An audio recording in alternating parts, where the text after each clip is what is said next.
Hey, what up, RDU? Welcome to RDU Black. We're back for another episode. I'm DeVashi. Hi, I'm Aisha. Yeah, guys, so this is going to be an interesting topic on today. I wanted to kind of just bring up a quick question to Aisha.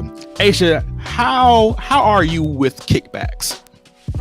Oh, I'm excellent. As an event planner, I'm always the host with the most. So, yeah, I love hosting people in my space and, really just like inviting folks over, having a nice spread. I think about food that I'm going to serve, put on some good music. I have actually book people for private dinners. So if I don't feel like cooking, I will actually hire somebody to come in and cook. So I love hosting events at home. So actually for me, I think I would love to be that guy, but I'm not really that guy. I'm the guy that it takes me a while before I actually invite people in my space. Now, for the people that I have invited to my space, I'll go all out. I'm doing, place settings. I'm making sure I do all the cooking. People say, well, what do I need to bring? I said nothing. Just bring you, because this is not going to happen. That's right. This ain't going to happen for a very long time. So you might as well get used to, take pictures, Instagram it, because I don't know the next time this is going to happen. But I honestly wish I had an eye. I'm not a very good interior decorator or someone who could really transform a space. So it's even my apartment, I had to hire a decorator because I'm although I'm very creative, that's a part of that creativity that I just have not unlocked. Yeah. I mean, and it's time consuming too. So definitely it takes time to put together something. So, but I choose to go to Home Goods. I'll look around even at Dollar Tree. I do not discount Dollar Tree or Five Below. Walmart, anywhere I can go and find discounted party supplies. Party City just shut down. So I'll go to Party City and pick up some things, even though I might not be having an event right then and there. I just pick up stuff because you never know when you just want to throw a kickback or celebrate somebody's birthday. Super Bowl is coming up. If you already have plates and cups and everything at home, then boom, it's a party. Yeah. So my decorator, if you see behind me, this little circular motion, this little mirror thing going on right there. She actually made everything that you see there came from the Dollar Tree, and she made these. Oh. I would have never thought to do that. Never. Right. I know that's right. Shout out to Lady Suzette Spence, my former first lady. She designed my apartment, but it was when she showed me, because she showed the video of it, I was sitting there amazed, where did you even get the vision to be able to do that? She said, I was going on Pinterest and just saw something similar. I'm not a Pinterest guy, but I know we have some people out there that love, Pinterest boards and all of that. So it's I promise you, my first apartment, my walls were completely blank for the first year and a half of me being in the apartment. I didn't have anything. I barely had furniture. And I was okay, you're grown now. You should have furniture in your house. So, spruce it up. Throw some paint on the walls. Buy your picture. You have to. Pinterest is a good place to start to form your vision. Pinterest gets a lot of people kind of caught up though, because if you see something on Pinterest that you like, make sure you have the budget for it, because that's the biggest thing. It's oh, this is really cute, but it usually takes a lot of time and energy to put that look together. So reevaluate your budget. It's okay to wait, save some coins, make sure you're ready. So if you're redecorating your house, redecorating a space, and you want to get it painted, and you really want some beautiful furniture and some artwork, it's okay to wait, make a plan for it, budget for it, and then execute it. So I would suggest that Pinterest is a good starting place for you to kind of create your vision and have a place where you want to start. But definitely consulting a professional will help with that. I know I personally hired an interior designer as well, as a surprise birthday gift for my boyfriend for his room. And she knocked it out the park. I didn't really have to do much at all. And same thing with events. Like I'm always like, do it yourself is nice. But I'm also team hire an event planner because I know how much time and energy and effort goes into making an event pop. And your event planner knows like all the vendors in the area, and they know great people that you can collaborate with, and they can work with you pretty much on any budget, any good event planner would. So definitely start off with Pinterest, use that as like your starting place, and then kind of come up with like what your budget should be. And if all else fails, please hire a professional. So y'all heard it from Aisha's mouth, absolutely straight from her mouth. Just hire somebody. That's my mantra.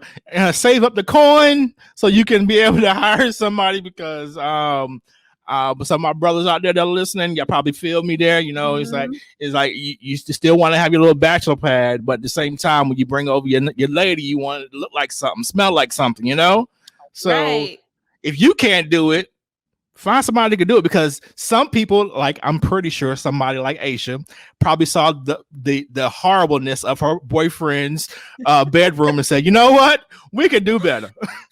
We could do better, right? And so she came up with a vision, and well, I gave her some ideas, and then she came up with the overall vision, and then she put it together, and like, boom, like she made it happen. I had like a month to pull this off, and so she made it happen in 2 weeks. So definitely, like hiring a professional takes all like the stress away. I didn't have to worry about anything. I had to have my money though, but I paid her. So yeah, we'll definitely shout her out, and I'll definitely we'll post her on our Instagram. So make sure you're following us at RDU Black Podcast, and we'll definitely have to shout her out. Yeah, guys. So we're just going to be talking all about, you know, event planning and creating that vision for whatever that next big thing is. And so stay tuned. We're going to take a small little break. And when we come back, we're going to dive more into that.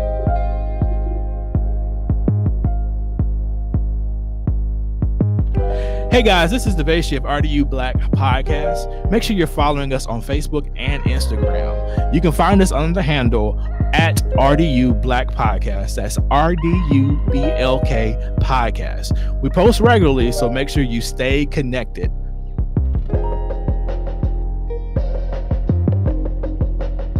Hello, everybody, and welcome to another episode of RDU Black. Today we have... Hey. So today joining us is Joye Speight. She is the Virtue Events and also the owner of an awesome venue in Durham, North Carolina called Suite 4. So we're excited to jump in, tell y'all about it. We got some great questions lined up for her. And Joye is just someone who brings joy to everybody's life. So we're going to have fun tonight. Absolutely. Welcome to the stage, Mrs. Joye Speight. Hey, y'all. Hey. Thank you for having me. Absolutely. Hey. Hey, girl. Hey. Hi. Welcome to RDU Black. We appreciate you for being here with us today. I'm going to go ahead and get started with introducing you to everybody, going through your bio, and then we're going to hop right into some questions. All right? Sounds good to me. All right. So today with us, we have Joye Speight. The highly sought after award-winning event planner and designer Joye Speight has been in the hospitality industry for over 20 years, planning events from New York to South Florida. From Durham, North Carolina, Joye attended 2 historically Black universities, Virginia State University and North Carolina Central University. Joye has created one of the most highly sought out minority woman-owned event management companies in North Carolina, Virtue Events Incorporated. Virtue has been responsible for creating, designing, and planning cultural and nationally recognized events such as Art of Cool Festival, Moog Fest, and the Grammys, and have been featured on Bravo TV. Having worked with Grammy award-winning artists such as Esperanza Spalding, Nina Freelon, and Lenora Hammonds, Virtue has raised the bar for event management companies worldwide. Joye has been voted Best Event Planner for 8 years in a row from Durham Magazine for the curation and design of her events. Joye and her team believe in economic development and diversity and inclusion for people of color and represent a wide array of clients all over the United States to design events that support those efforts. Ladies and gentlemen, welcome Joye Speight. Yay. Where's the horn? I know, right? We will definitely make sure we have those horns in. Yeah, add that later. Welcome. Thank you for being a part of our initial episodes here at RDU Black. We really want to be highlighting Black-owned businesses in this area. We want to just shine the light and give you all of your flowers. So as we're talking, don't be afraid to brag a little bit and just be you and just ride this ride with us. Okay. That sounds good. I will tell you, I am such the modest one, so I'll let y'all brag. I'll just be here to answer the questions and have the hard conversation. Well, we will certainly do that. We'll certainly brag on you. So we'll hop right on in. So Joy, I know you're the plug to all things in the RDU. You have a lot of connections. I was personally girl crushing on you before I even met you. So in this industry, I feel like we make so many connections and it's hard to work with everyone and stay in touch. So my biggest question for you is, how do you maintain friendships and personal relationships as an entrepreneur? That is a trick question. Honestly, my superpower is building relationships. So it's important to me to build strong relationships with anyone that I connect with, period, point blank. And there has to be a level of balance, right? So there's sometimes where I don't reach out because I'm busy and I'm working, and the other party will reach out to me. And there's sometimes where I'm not as busy and I'll reach out to them. So I think it's important for people to understand when it comes down to relationships that it's not always 50-50. Sometimes it's 75-25, sometimes it's 90-10. And the groundwork or the foundation of that relationship will determine whether or not, once those metrics and those measurements start to change and life happens, Yes. how strong the relationship is. So for me, it's just, I love people. I love and hate people, to be honest with you. Older I get, I'm like, I don't know. But for me, if I really connect with you, like I connect and I am consistent. So Yes. the way that you meet me is the way that I will always be. And so that's kind of how it happens. It's just organic for me. Yes, I 100% believe that. In the hospitality industry, I think it's all about relationship building and connecting with people. And I found that out really soon after moving to Durham and kind of branching out to the hospitality industry. It was just exactly what you said. It's all about those organic relationships that you make with people that make it like long lasting. And there's still people I connected with like back in 2015, 2016 that we still stay in touch. And like you said, it's not always 50-50. Sometimes I need things from them. Sometimes I haven't talked to them in a year, but then I can pick back up with them, in a short amount of time. And that's just because we have a good relationship and I've been trustworthy to them. I've been someone that's come through to them. I've been consistent. That just because we don't talk every day doesn't mean that the relationship is like damaged or tarnished, right? But it's just about making those connections and finding some way to like keep those touch points and stay in touch. Yeah, absolutely. And I think it's also important to be authentically you. So when you're in a relationship with someone, if you can't be you, what's the purpose? So, and I'm quirky. I'm the flower child. I'm the person that's like all over the place, personally.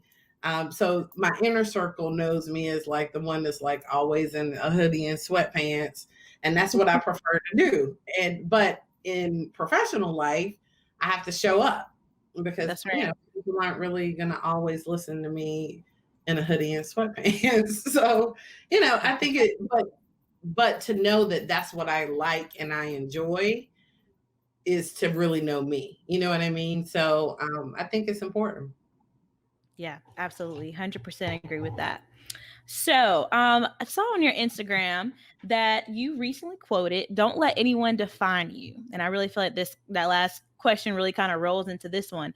Don't let anyone define you. You define yourself. You mentioned that designers like to coax their clients into their own vision for an event, and that authenticity should be a baseline for any event design. So what do you believe sets Virtue apart from any other event planning company in the area? Girl. Wasn't that good? Wait a minute. That's right. Stay ready so you don't have to get ready. Right? That part, honey, that part. Honestly, what sets Virtue apart is we try to be or represent the world that we want to live in. So we're really tapped into diversity and inclusion. And for us, it's not just a buzzword. It is a lifestyle. Yeah. And so my staff represents the community. And now keeping in mind that we service clients from New York to South Florida, so those communities change. But what is consistent in all of those communities is that they are not all white, they are not all Black. And so it's important to make sure that when we go and approach clients or clients approach us, that they feel welcome. Yeah, and absolutely. Yeah. They, having worked in different markets, that I haven't always felt welcome. I mean, I've had people pretty much tell me to my face, like, we don't like Black people, we don't like planners. And I'm like, yeah, okay, well, I'm here to do a job. So sometimes I don't like Black people and sometimes I don't like planners, but guess what? I got to get the job done and I'm here. And so let's do this. You know what I mean? And so I think it's for us being authentically us and appreciating the contrast in the difference of everyone is what makes you stronger. And that I don't think people don't do that as they should.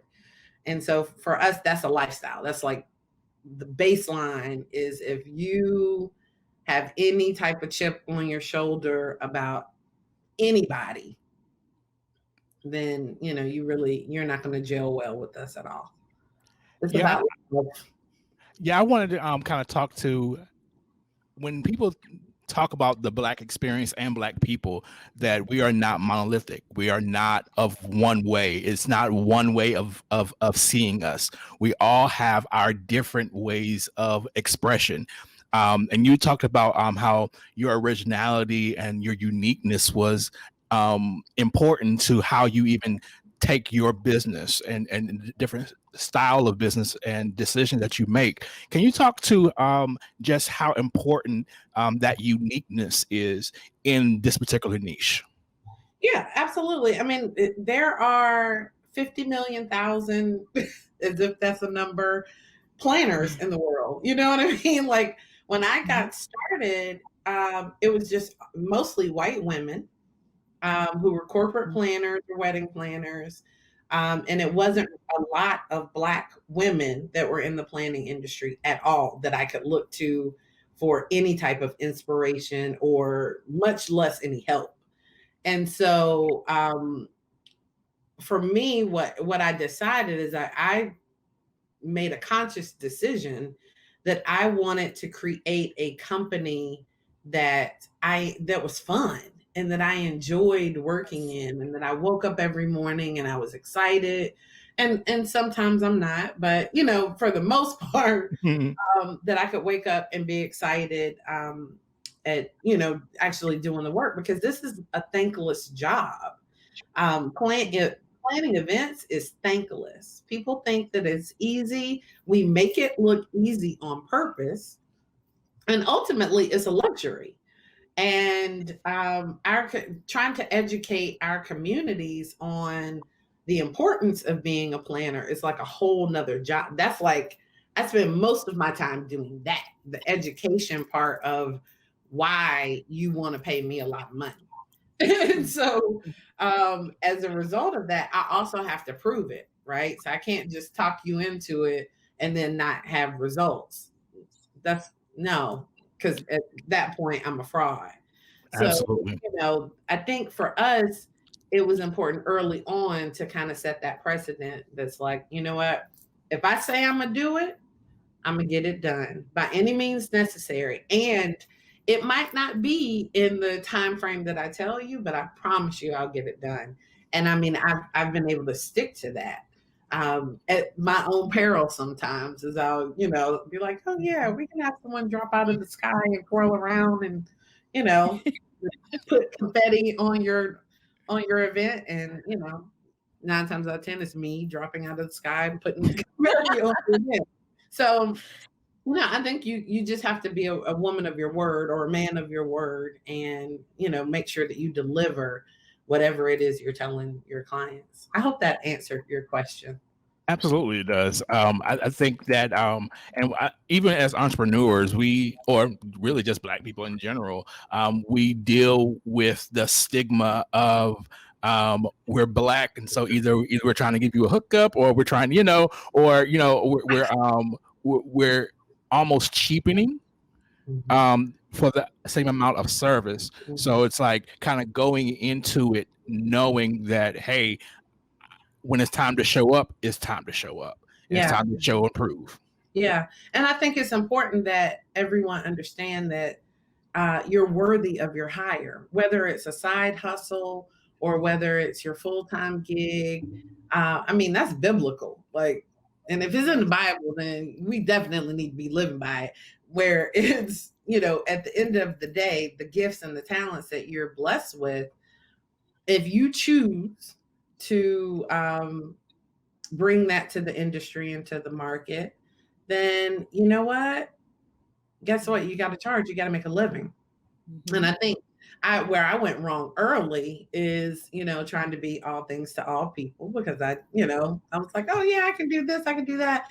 And what I realized, actually someone told me the quote, like, you're a jack of all trades, master of none. And I was like, I think I can probably fix that quote and just be a jack of all trades and a master of all trades. Mm-hmm. And so that's why I sought out to get all these different certifications and get all these letters behind my name and actually master everything that I did. Now I had to do them one at a time, right? Which is why I'm able to do from weddings all the way to music festivals. But that also meant that I had to, fall and fail fast. And so at that point, you learn, like, okay, I scraped my knee on that. Don't do that again. Do this. And I spend a lot of time, just thinking in my own head about how I can do things better, which means that I don't often enjoy the event while I'm in the event, because I'm working, I'm here. Right. And so usually people are like, oh, you must be so proud of this. I'm like, I don't even know what happened. Like, after I plan it, I'm on to the next thing. And so if I don't see images or video, or if I don't see anything after the event, did it happen? I don't know. So, yeah. I could definitely see. I think I've seen that expression on your face a couple of times. Like, I'm thinking back to the wedding show now. And I'm just like, she kind of seemed like she was kind of present, but she wasn't. But I'm like, there's this bomb, a beautiful, amazing event design behind her. These beautiful, it looks like the ocean. Like, oh my gosh, you knocked out the park. And it was like, you kind of had that facial expression, like, okay, that was beautiful, but I'm doing something else. Yeah. And you know what? That it's so funny. Thank you for saying that. I think I had just gotten off a plane 2 days earlier, and I literally put that, threw that together in a day. And wow.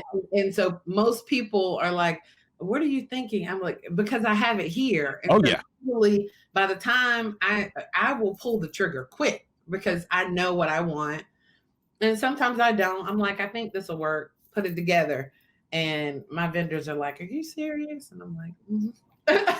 Let's try it out. So that is the life and mindset of the creative. Absolutely. It's like sometimes all you have to do is say go. Mhm. And trust me, because of, either experience or education, I already know where to go. I don't even have to think about it. It's something that is like, all I have to do, you give me the okay and the funding. Come on. And the funding. I can make wonders happen. Where's my tambourine?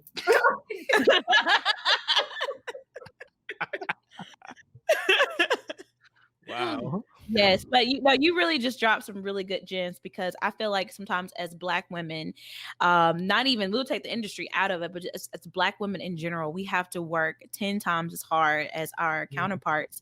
And so, like you said, you have to strive to get those letters behind your name and get those certifications that you need to set yourself apart, so that you can come off seen as like knowledgeable and hireable. And, because sometimes I feel like it's hard to get into those rooms. It's hard to get into those positions. If if you're a Black woman and people really just kind of look at your resume, but they don't really look at what you could do, what you can produce creatively. But there could be a white woman that applies for the same role, or wants to work with the same event, and then she can get it just because she has on her resume. But Black women have to come through and like prove it, and it's like 10 times fold. You got to have 10 times more for them to even like take a second to even look at you. They might have 3 letters, but you're going to have 27, So I personally feel that way. It resonated with me when you said that, being a jack of all trades, but being a master to all of them. And I really feel like I cannot afford to just be mediocre. I can't afford to just do the bare minimum, because it's not going to help me to like elevate me, get me where I need to go. I'm going to have to outperform my counterparts, because we're not the same. We're not seen as the same. Yeah. Now I will tell you there's just one flaw in that thought. And the one flaw is they don't matter. Mm.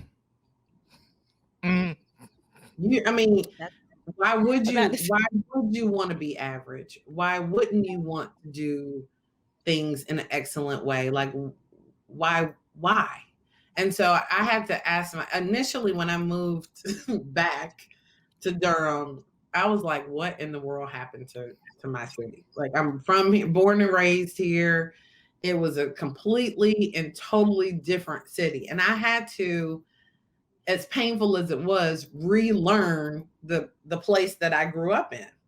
Mm.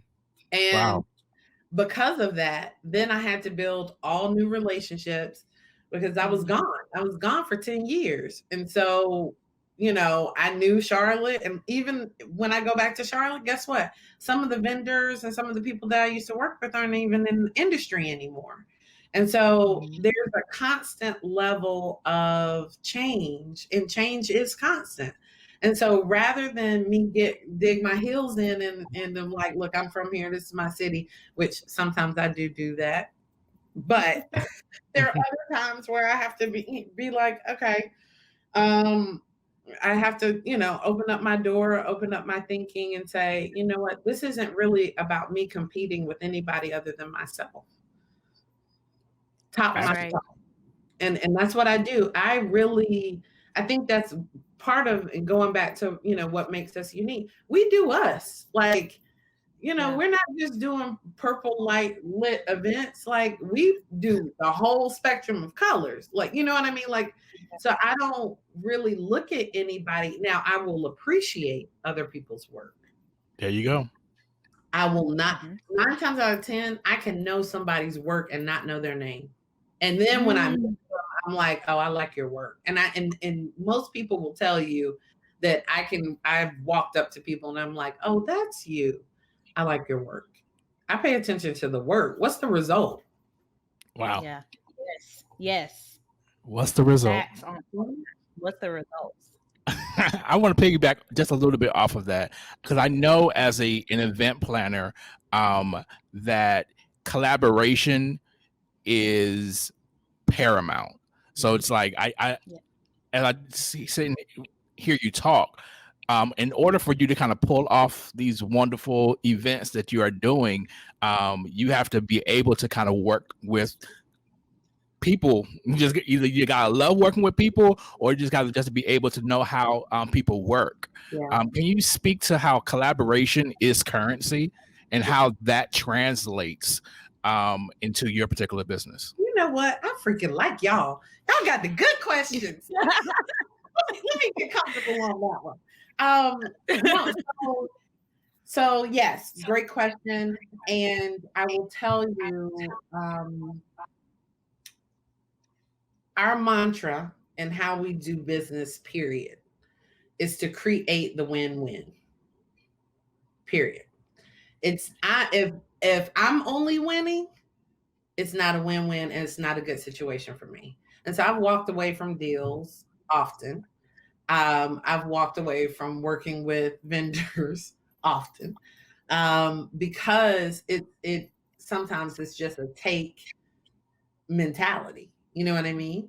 And I'm not really about that because I have a giver's heart. I will give people, and I have given my last to this industry, to the people in this industry. I spend a lot of money with vendors. But what's important to me is, again, the relationship. So I like raw talent. So 9 times out of 10, the vendors, and I'm loyal to a fault. So the 9 times out of 10, the vendors that that I'm still using, I started with when I got back, like 10 years ago. I know loyalty, especially in this type of business, it has to be something that you hold hard to, because you have to have that Rolodex that you can always pull from.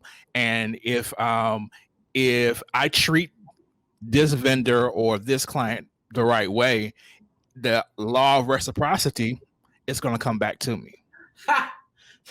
So about that. About that. That's not always true in business. Okay. Expound on that a little bit. It should be. It is a law. It should be. Just like everybody should have equity and have a seat at the table. Not reality. I will say personally, I've learned, and I used to have a chip on my shoulder about it, but I have put a lot of money in a lot of people's pockets, not just in the Raleigh Durham area. I'm talking about all over the place. And for a while, I felt slighted because I'm always the one calling people up with gigs, but nobody ever calls me. And I mean, vendor wise, nobody ever calls me. I probably count on 2 of my hands how many referrals from vendors that I've put money in their pockets have I received back. And that's that reciprocity I was talking about. Not really that those businesses or other people may speak back to you, because I'm a firm believer that that if you give, you receive. Yeah. It's a law. Absolutely. You give, you receive. So it may not be in the way that I probably want to see it, but it's definitely gonna I'm definitely gonna reap some of that investment.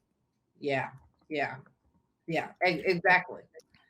My question for you is, how do you overcome this, and what inspires you to create? Because there's really some times where I can dream about an idea. Bags with Budgets, one of the last events I've done, that was just the reality for me. I literally had a dream about it. I got up the next day, I wrote it down, and then a few months later, I brought that event to life, and it happened just like that. It was just, I was motivated. I knew it was going to happen because I already saw it. But there are some times where I don't have the vision and I don't feel creative, and I'm just kind of in a funk. So, as a planner to another planner, how do you overcome this, and what inspires you to create and just kind of keep pushing? So that's a great question, and that's a real thing. Honestly, I fire myself just about every week. So I will tell you that's a real place. It's a real place. And when I first started, I would have an event, and it's so funny that I'm still saying this, but it's crazy. So I would have an event. I would be high. The event would end. I would tank. And then I would book another event, and then I would be high. And then I would end that event, tank. And I was talking to my brother, and he said, Joy, it's momentum to momentum. When you're at the height of your event, book another event. And I was like, well, damn, can I cut on this thing? Yeah. I was like, that is genius. Like literally, it was genius because events are emotional and creativity is emotional. And we've all been taught not to care about how we feel because it's fleeting. You know what I mean? But at the end of the day, how you feel is a guiding light to whether or not you're on the right path. The way that you know if you're on the right path or you're making the right decision is by how peaceful you are. Mm. That's it. That's the guide. If you're not at peace, don't do it. Don't move yet. And there's sometimes where God will give you visions and plans and things to do, but it might not be the right time.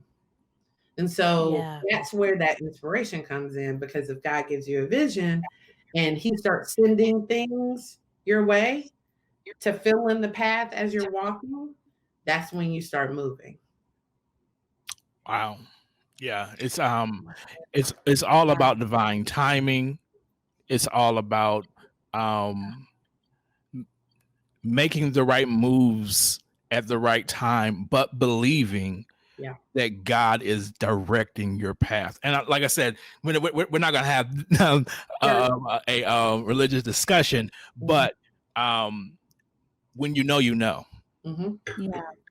And you have confidence in that. And that even if I can't see it, I know it. Yeah.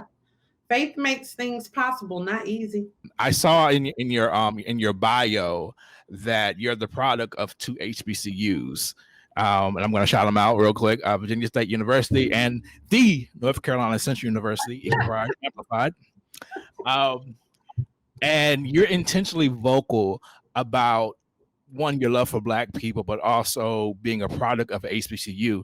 We now have an HBCU grad that sits in the White House with our vice president. Can you speak to how those institutions has helped shape you into the mogul that you are today? First of all, thank you for calling me a mogul. I will receive that. I think it's, I can only speak from experience in that the way that I grew up watching The Cosby Show. I grew up watching A Different World.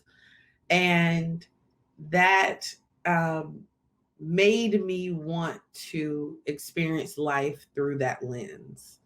And my mother was a teacher and educator, and eventually became the athletic director at Central. So I was always on Central's campus as a little girl. I went to elementary school or preschool there. On my summers, I went to NYSP. Eventually that became my summer job, being a lifeguard at the Walker Complex. So I knew that world intimately. And when I graduated, I was 17. I graduated at 17 and I went to Virginia State, and I had never really experienced, let me back up. My father's an Aggie. My mother went to South Carolina State, and then she started working at Central. My brother was an Aggie. My sister went to Howard. My oldest sister went to FAM. So like we were all HBCUs. I had no choice. Even I applied, and I'll tell you this, I applied to Wake Forest because I just liked Wake Forest. Wow. Yeah, it was, my dad was like, why? Like I was allowed one PWI to apply to. And I applied to Virginia State, Norfolk State, Hampton, Delaware State, and then Wake Forest. And now I look back at it and I'm like, yeah, that actually shaped who I was. That shaped my relationships. I'm still friends. In fact, one of my videographers I went to college with, and he is an Emmy award-winning videographer up in DC. And so every chance I get, I ship him down here to video an event for us. It's just, for me, it's just a way of life. I want to talk a little bit about your brick and mortar Suite 4. What made you take the leap in doing that type of a business move? Because you have people who is like, especially a lot of creatives, a lot of them, they just, I'll just kind of do my business outside. But you made a decision, no, I want to actually a place, a hub where I can actually host events there. What made you move in that direction? So I will tell you that was not a part of my business model at all. Most people were like, oh, the next step for you is an event venue. And I was like, nah, because I like being on the road and I like traveling and going to different places and meeting different people. It inspires me to not be in the same space. And so that wasn't on my radar. But what happened is, as I got back, built the relationships I built, it just started coming up more frequently. More people started asking me if they could have and host events in their space. And this isn't my first one. I've managed a space up in New York on Adam Clayton Powell Boulevard, and that was great. I mean, but I was doing it remotely. I was in Durham and I was just booking events in that space from Durham. Wow. The whole purpose of Virtue was to be virtual, right? Like, and so I didn't really want an event space. But what ended up happening is the more people do business with who they know, trust, and like, and I'm naturally indifferent. I will create the win-win, but like, if you don't want my help, you don't have to, you really don't have to take it. And it's fine. But I always seek to be a solution. And so what ended up happening with this particular project is that my business partner was like, he literally sought me out, had his assistant like get in touch with my brother, write an email like, hey, we really want to talk to Joy. And by the time I responded back, met with him like on Christmas Eve or something. And he was like, yeah, I want to show you the space. And I had already seen it. I saw it 3 years early. And it had been sitting empty for 3 years, literally, when I saw it the first time. And so I was like, yeah, I can knock this out. But here's the thing is it's got to be equitable. Yeah. If you want me to do it, I need to be at the table. And he completely agreed. And I am 51% owner. I made my purpose clear is that, listen, look, I want to use Black vendors, and I want to make sure that there's a space to create community. And I want to make money. Great, but the money will come if you're intentional and equitable and you treat people right. And what I realized is that a lot of venues, one, there's not a female woman-owned, not Black venue in Durham, which I think is crazy. Wow. And right. I think it's crazy. And even the real estate, like a lot of the old heads and the old guard that sold when, downtown was like trash, they didn't leave any type of legacy to pass down to the next, generation of us who are actually doing business in Durham. And so now we have to recreate that all over again. And for me, it was important for me to create a safe space for us all to convene and feel welcome doing so. For us, for me specifically, with Suite 4, it was important to me to be able to show that Black people can have like upscale, nice events and it not be 100%. and pretentious. Um, and that's what I wanted. And I personally like lounges. I'm not a club chick, but I like lounges. I can go to Atlanta or Philly or DC and go to a lounge and just kick it, and I'm completely happy. We don't have that here. And when you have the comparison between Durham and Raleigh, Raleigh has invested in the infrastructure of Raleigh to be able to have these types of events and places to attract more commerce to Raleigh. Durham has not made it a priority yet. How has Suite 4 weathered this new environment of COVID? And do you have any stories or both successes and failures, but also kind of speaking to that type of what adjustments you had to make? Yeah, so I acquired the venue in January of 2020. So our job, I was going to launch it in March, and then COVID. The good thing is I was kind of ahead. So I have the event planning side, and then I have the venue, and then I got 2 other businesses outside of that. And what I chose to do initially was just rest because I was tired. And I spent March until May literally just taking care of me. And May, I started to pick up Suite 4 back up again.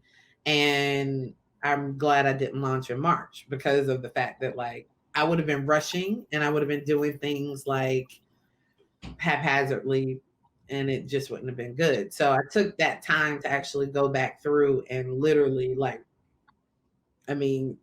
redesign and re-strategize on the space. So to date, we haven't, well, I'll take that back. December was when we first put out an ad. All the business that we've gotten has been from my Facebook page. And that was just me going live and being like, hey, y'all. And from August until December, I will say, all the business that we've experienced has been word of mouth and people just circulating the Facebook Live that I did. Now we're in Heart of NC Weddings magazine, and we've started to see quite a bit of pickup from that. So what we did is we follow all of the guidelines for the state and from the governor. And we do like small dinner parties. We've done a ton of photo shoots, video shoots. We have partnered with Durham Public Schools and Kate's Corner to do a learning collaborative, like a e-learning center, and subleased a portion of the building because we weren't quite sure what was going on with COVID. And then we, pretty much pushed all the other events to the other side. We house Elevation Church in our space every Sunday. And so they are a tenant, and they come in and have church every Sunday, and will likely grow into some of the other spaces. So we have a total of 9 locations within our venue. Oh, wow. This event. So it's about 12,000 square feet total. And so there's so many different ways that it can be utilized, right? You can do corporate events in there. You can do, we own the parking lot. So, we have events in the parking lot. Black August, before I acquired it, I did Afro Soca in the parking lot and had almost 1,000 people. When I talked to Crystal today, in the parking lot. And I was like, that's dope. Like 1,000 people in this parking lot would have been great. I mean, it was tight, I'm sure. But at the end of the day, like, the fact that every inch of that space can create a whole nother experience was appealing to me. And then, with my business partner pretty much like, hey, you know what? You're the expert, you're the talent. Like, I was like, oh, okay. And I have to, even now, once I get off with you, I have to, rework the strategy, pivot a little bit, but I keep it consistent with my talent and my skills, and my network. I never stray far from what it is that I'm doing, which is build connection and relationship. I need to be able to replicate this in other cities across America. We're in 24 cities total. Virtue is across the US. Mm-hmm. So in 24 cities, I have the opportunity to build connection with other people. That's what I want to do. Like, that makes me happy. That excites me. That is a gift. And it is a project bigger than Joy. And that is the most important part, because that means I have to lean into that alignment and make sure I'm aligned to pull it off. Nice. Awesome. Okay, Joy. So you've dropped so many amazing gems. And so I always ask this question. This is my favorite question to ask because I'm a sponge. So I'm trying to take in as much information as possible. And for people like you who are successful, who are determined, and you have a lot of knowledge, but there's got to be something that pours into you. So my question to you is, what are you reading? What podcasts are you listening to? What resources are you plugged into that helps you pour into yourself? I'm not doing this no more with Rob. I love it. What am I reading? Take your time. I'm currently reading Scaling Up,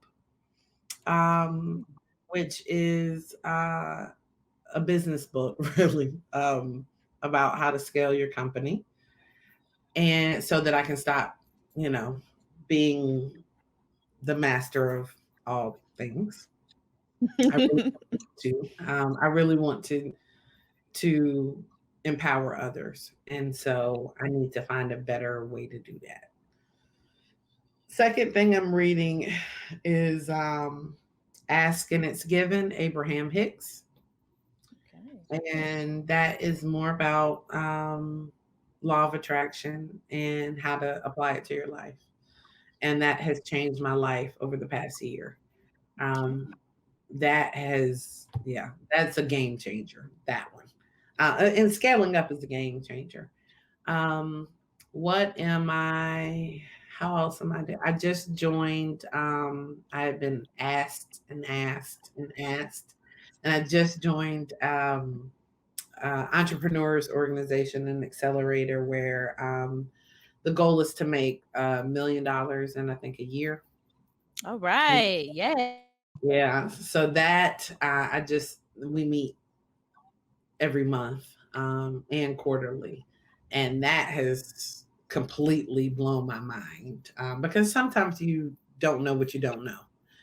And to be around, I never profess to be the expert in the room. I am like you, I'm a sponge.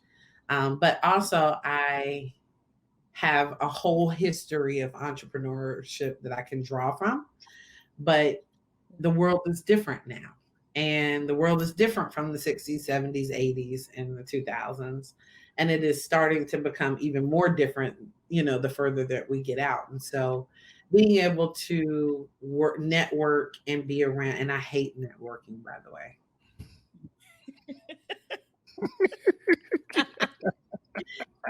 I hate it. Oh God. I hate it. And everybody should know this so that you don't invite me to a networking event. I hate it. Note to self. Yeah, I hate it. Don't invite me. And it's not because I don't want to meet the people. It's just because it's like, for me, it's not intimate enough. And I like to connect with people. And so things like this and talking to you guys is like you all being in my living room, you know, kicking it and having a conversation. That is what I enjoy. Nice. And so, so that organization, I'm able to literally talk to other business owners that are in the same space as I am, some with multiple businesses, some making over $600,000. I mean, it's just, you know, there's some lady I talked to, she was on par to do 900,000. You know, these are things that, and I'm talking to her and I'm like, okay, that kind of makes me a little nervous. Like, are you nervous? You know, just being able to have those types of conversations and them sharing their experiences with me, I learn a lot from. And then I talked to my brother. My brother is also a serial entrepreneur. He's opened four businesses, and he is a wealth of knowledge as well. And so, you know, I have the family network to be able to have conversations, but then on top of that, I'm building additional relationships, and it's been interesting. Yeah, I love that word, wealthnologist. Yeah. Ooh, my God. Lord, I need to meet a wealthnologist. Please, Lord, do it. Do it for me, Lord. Do it for me. All right. So if you could, can you just take a moment and just speak to the entrepreneurs that are listening today, either current or future, RDU Black entrepreneurs? If you could like give them just a nugget to live by. Your dream is valid. It is critical. It is important to build community. And just because the situation around you or the atmosphere around you is not conducive for you right now doesn't mean it won't be. You should create the world that you want, the community that you want, the business that you want, and you have all the tools internally to do that. That's absolutely wonderful. Everybody, clap it up for Mrs. Joye Speight. Thank you so much. Thank you so much, Joy. This was definitely a pleasure. Yes, thank you so much for having me.